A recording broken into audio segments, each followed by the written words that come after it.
Hey guys, Jingraves here, doing another manga review for you guys.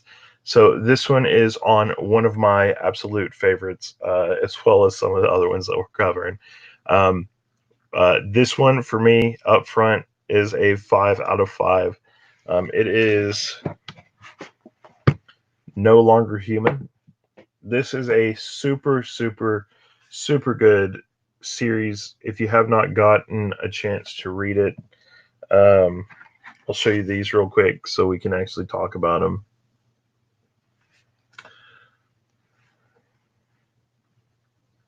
And it's really good. So basically, the premise of it is how they portray it to you is the actual guy writing it, which is uh, Usamaru Furuya. Furuya. I think that's what it is. Basically, um, is the author, and he is like, somebody sent me these three pictures. He kind of puts himself in it.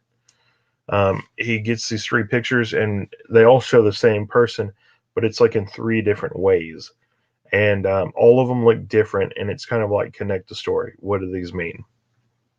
And then it actually dives into the character's life, and you get he kind of came from this privileged background, went to school and started hanging out with one of these guys that was his friend, and basically almost lived the life of a playboy. Went around town, did what he wanted to do, slept with who he wanted to sleep with, um, partied, drank, everything else.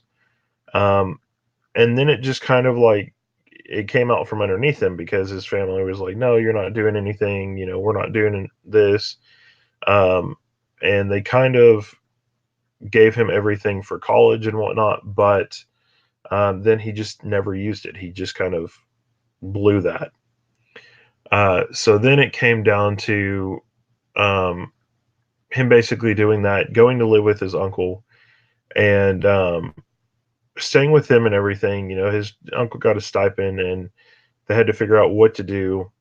His friend from high school is still around, which is really good. And he decides he's going to run away. So he runs away, stays with his friend for a few days, and then finds out that his friend is actually a manga artist, which obviously is kind of funny with this. And finds out that um, his his manga artist friend has an editor that's this girl, and he's just kind of starts like crushing on her and everything.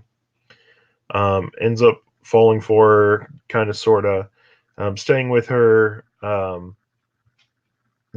getting to the point where she's like, "Oh, well, why don't we go out? Why don't we do this?" And her helping him get like a little manga series off the ground about this frog. It was like a little joke manga series, and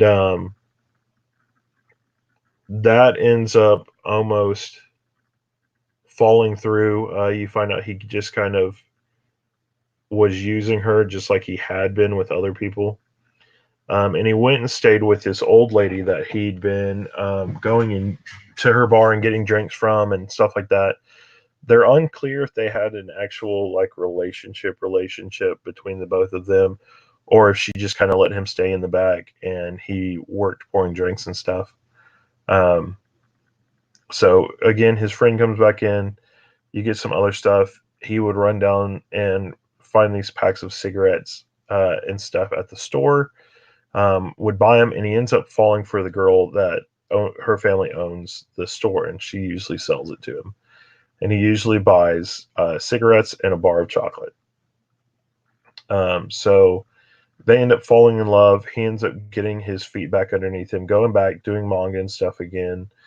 And then you find out that the friend comes over again, and they end up hanging out, and things really go awry that screw with him.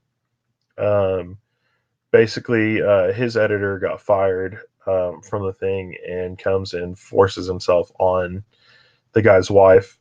and he comes and sees it, and it destroys him so much that his hair turns white. Um, until then, he'd had like black hair, and so it was really weird with that.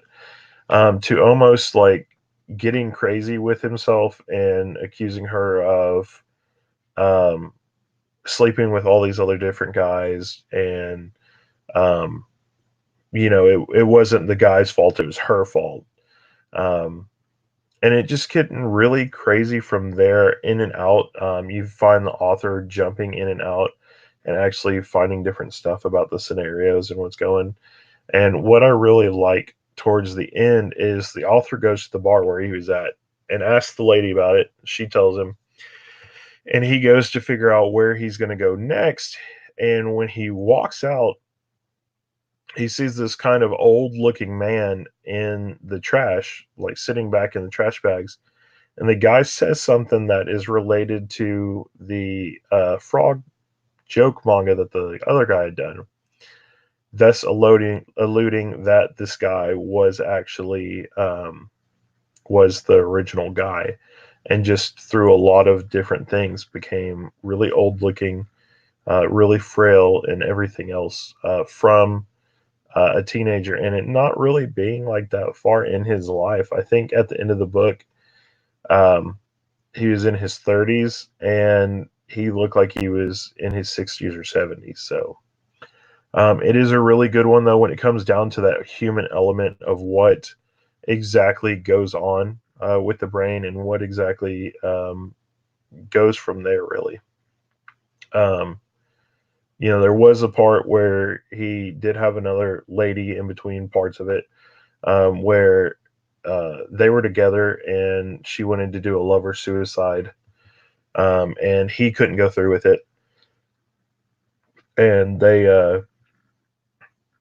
actually thought that he was the cause of part of it at one point. She was older, and so it really relates a lot of stuff here and there to his character of all the crazy crap that he'd been through, and how it affected him towards the end of the book. You almost made it almost seemed like all that stuff actually added up to what happened. So that was really cool. But this is based on the novel by Osamu Danzai. Um, and I think Juji Ito has a volume or something of this coming out, his own rendition. Um, so it was really cool. This is a really good one. It does touch on a lot of key factors that you want to watch out for. Um, it has, rape in it at one point. It has suicide in it. It has um, just some other little parts like that that are really touchy with some people. But if you can get around that and kind of get into it, the series is really, really good when it comes down to it, of kind of the human experience, I would say. Um, and fun fact that's not really all that fun. So, Osamu Danzai actually writing this, there was a river at the end of the book.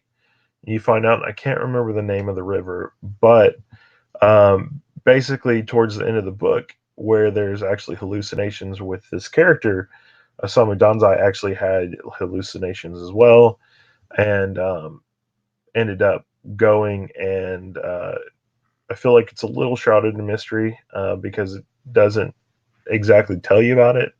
But he actually goes for a long swim in this river and basically drowns. So nobody knows if it was an accident, but they allude it really to probably a suicide for him as well. So it is just a lot of mystery surrounding the book as well. So I can't wait till to see the thing of Juji Ito's rendition and see if it's a little different, and just to see really like what the craziness is of it.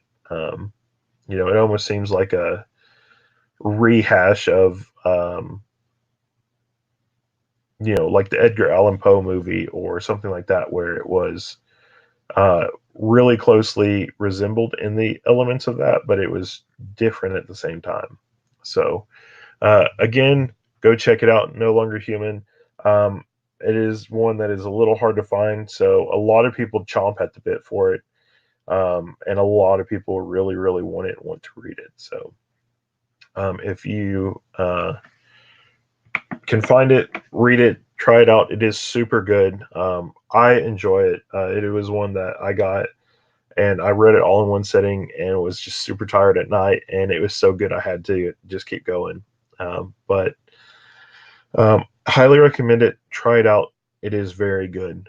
But until next time, I'll catch you guys later on Jingraves. Bye.